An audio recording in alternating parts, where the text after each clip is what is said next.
శివుని చేరేదెలా దరికి దారేదని హరుని సెలవీమని నీదే కదా తనువు నీవే కదా నువ్వు నాదేది నీ దరికి నన్ను చేరని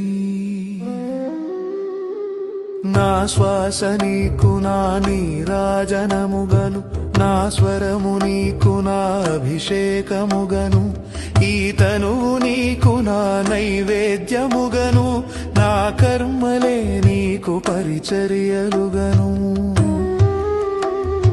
అక్షరములు నీకు అక్షతలుగాను పదమాలలను నీకు పూమాలికగను కరతాళ ధ్వనులివే మేళతాళాలుగను సేవించనా నిన్ను నీ భక్తునిగను